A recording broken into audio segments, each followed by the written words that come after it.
Willie Revillame, pinayuhang wag kumandidato ayon kay Christy Fermin. Nagbigay ng kanyang opinyon ang batikang showbiz columnist na si Christy Fermin ukol sa balak ni Willie Revillame na tumakbo bilang senador, bago pa man ito maghain ng kanyang kandidatura. Sa pinakabagong episode ng kanyang programang, Christy Ferminit, noong ika-8 ng Oktubre, ibinahagi ni Christy ang isang kwento mula sa isang kaibigan nilang magkakilala. Ayon kay Christy, tinawagan si Willie ng isang karaniwang kaibigan at pinayuhan itong huwag nang tumakbo sa halalan. Tinawagan nga siya ng common friend namin. Nakapagdesisyon na raw siyang, Willie, tumakbo. Sabi ko naman, oh, anong sabi? Pinayuhan ko hindi naman nakikinig. Sabi niya, ani Christy, na tila nag-aalala para sa kanyang kaibigan. Matatandaang noong Lunes ika-7 ng Oktubre, sa isang episode ng Will to Win, humingi si Willie ng dasal mula sa kanyang mga taga-suporta, na tila nagbigay ng pahiwatig tungkol sa kanyang intensyon na kumandidato. Ngayon, matapos na opisyal na makapag-file ng kanyang Certificate of Candidacy, COC,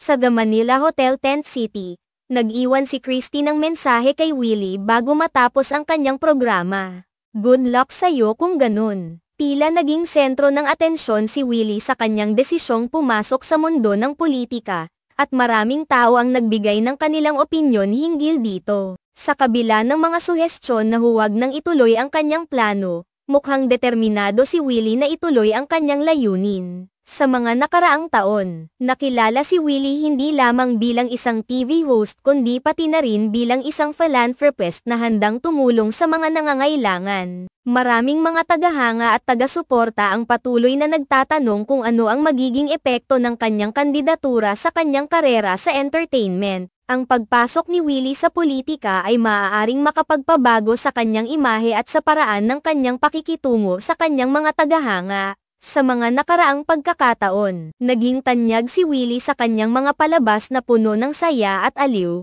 ngunit sa pagpasok niya sa mas seryosong mundo ng politika, kinakailangan niyang ipakita ang kanyang kakayahan bilang isang lider. Mahalaga ring tandaan na sa mga ganitong pagkakataon, ang opinyon ng mga tao sa paligid ni Willie ay may malaking epekto sa kanyang desisyon. Kahit pa man siya ay may malalim na koneksyon sa kanyang mga taga-suporta, ang mga payo mula sa kanyang mga kaibigan ay maaaring magdulot ng pag-aalinlangan o maging dahilan upang muling pag-isipan ang kanyang mga plano. Samantalang ang mga netizen at tagapanood ay may kanya-kanyang pananaw, hindi may kakaila na ang kanyang desisyon ay nagdudulot ng iba't ibang reaksyon. May mga pumapabor sa kanyang kandidatura at umaasa na may pagpapatuloy niya ang kanyang magandang hangarin na makatulong sa kanyang bayan. Habang ang iba naman ay nag-aalala na baka mawalan siya ng pagkakataon sa kanyang career sa showbiz. Tila ang mga pangyayari sa kanyang buhay ay naging isang malaking usapan sa publiko. Ang mga tao ay sabik na malaman kung paano niya isasabay ang kanyang karera bilang isang artista at bilang isang politiko.